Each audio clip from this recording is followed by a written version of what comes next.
आप, हाँ आपसे कह रहा हूं, आप एक चोर है। क्या ये कहने से आप चोर बन गए? नहीं ना। ठीक उसी तरीके से हिंडनबर्ग अपनी फेक न्यूज की मदद से भारत की ग्रोथ में फुल स्टॉप लगाना चाहता है। उसके ऊपर आप क्यों भरोसा करते हो? अगर मैं कहूं ये एक प्लान किया गया तरीका है भारत को रोकने की, क्या आप मेरी बात मानोगे? क्योंकि हिंडनबर्ग अदानी ग्रुप के ऊपर जो रेगुलेशन लगाता है वही सिमिलर रेगुलेशन एक इंसान के ऊपर भी लगता है। वो इस दुनिया का सेकेंड रिचेस्ट पर्सन है। एंड इन सभी बातों को जानते हुए भी यूएस गवर्नमेंट उनके ऊपर कोई लीगल एक्शन भी नहीं लेता। ये तो छोड़ो, जो सच के रखवाले हैं हिंडनबर्ग, उसके ऊपर कोई आवाज तक नहीं किया, क्योंकि वो एक अमेरिकन है। इसीलिए शेल कंपनीज स्टॉक्स को मैनिपुलेट करना, ऐसे कि क्रिप्टो करेंसी को भी अपनी दायरे में आके उसे मैनिपुलेट करके पैसा छापना, ये सब बातें, ये सब चीज तो आम बात है इलॉन मस्क के लिए। अगर इन सभी बातों को गौर से देखा जाए एंड इसे पोस्टमार्टम किया जाए तो एक बात सामने आती है कि 2016 में टेस्ला मोटर्स ने सोलर सिटी को खरीद लिया ओनली $3 बिलियन की बदौलत। लेकिन आप सोच रहे होंगे कि इलॉन मस्क ने यही कंपनी को खरीद लिया, इसका मतलब ये बहुत बड़ी कंपनी है, ये बहुत प्रॉफिटेबल कंपनी है। आप अगर ऐसा सोचते हो तो आप बहुत बड़ी गलती कर रहे हो। मैं अगर कहूं Adani group solar city and Tesla Motors से भी ज्यादा पैसा वाला है, मतलब वो बहुत ही फाइनेंशियल स्ट्रांग है इन दो कंपनियों से। क्योंकि सोलर सिटी के जो डेट रेशियो है वो 1100% से भी ज्यादा है, और दूसरी ओर अदानी ग्रुप की जो डेट रेशियो है वो 100% है। लेकिन इसकी बैलेंस शीट तो कुछ और बताता है, क्योंकि इसे मैनिपुलेट किया जाता है एंड इसे मैनिपुलेट करता है एक ही इंसान, वो है इलॉन मस्क। नहीं समझे तो गौर से यही साइकिल को देखो एंड समझो।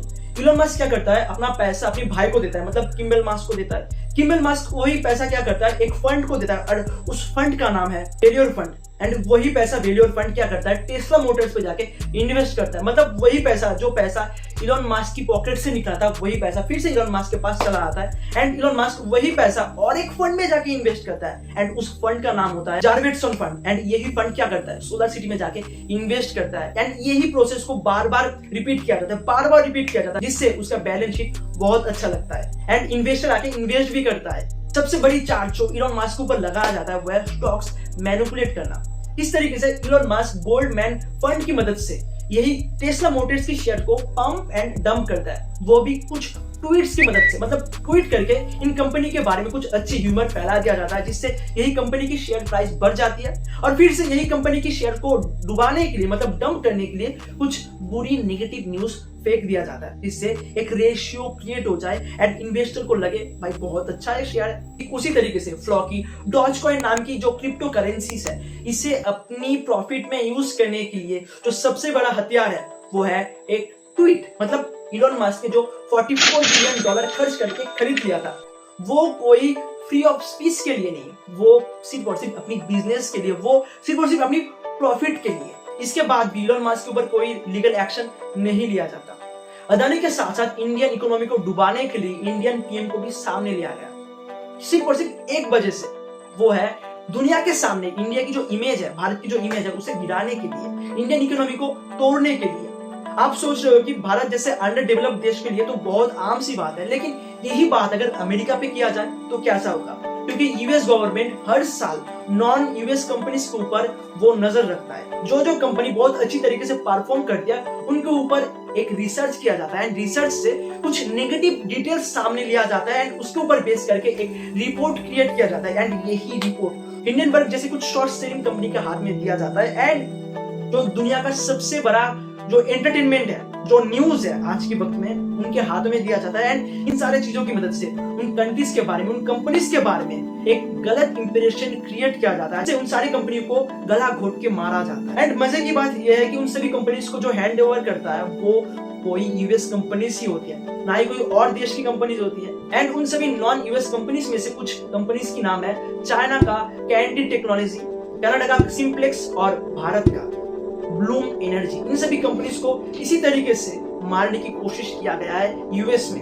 हिंडनबर्ग जो अदानी के ऊपर, अदानी ग्रुप के ऊपर एलिगेशन लगाया है वो एक सिर्फ छोटा सा एलिगेशन है, क्योंकि इसके पीछे कोई एविडेंस नहीं है। सब कुछ होने के बाद भी अनफॉर्चुनेटली हम सभी तक सिर्फ और सिर्फ नेगेटिव न्यूज, नेगेटिव बातें ही आता है, कोई पॉजिटिव बात नहीं आता।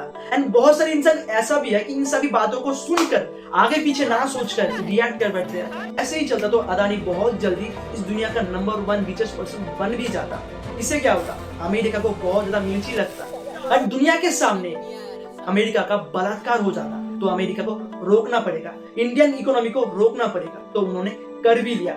जॉर्ज सोरोस जो $1 बिलियन मतलब 8,000 करोड़ इंडिया में पुश करने वाला है, सिर्फ और सिर्फ इंडियन इकोनॉमी को तोड़ने के लिए, इंडियन गवर्नमेंट को तोड़ने के लिए। आपको अगर नहीं मालूम कि जॉर्ज सोरोस कौन है एंड ये भी नहीं मालूम जॉर्ज सोरोस कैसे भारत की इकोनॉमी को इफेक्ट करता है, तो आपके लिए आई बटन में एक वीडियो दिया गया है, आप उस वीडियो को देख लीजिए, तो आपको ये समझ में आएगा कि जॉर्ज सोरोस कौन है और कैसे भारत को इम्पैक्ट कर सकता है। अल्टीमेटली भारत को चाहिए ग्रोथ और भारत वही रास्ते पे चल भी रहा था, लेकिन कुछ fake news and so called नेता जो खुद को नेता कहते हैं, उन लोगों की वजह से भारत कुछ कदम पीछे चला आया है। 2023 में हम सभी को सावधान रहना चाहिए, क्योंकि इंडिया में जो फेक न्यूज की मार्केट है 214% से भी ज्यादा ग्रो कर रहा है। तो आखिर में चॉइस आपके हाथ में है, आप क्या मानते हो और हम क्या मानते हैं। हम जो भी मानते हैं इससे भारत की ग्रोथ पे इम्पैक्ट पड़ता है।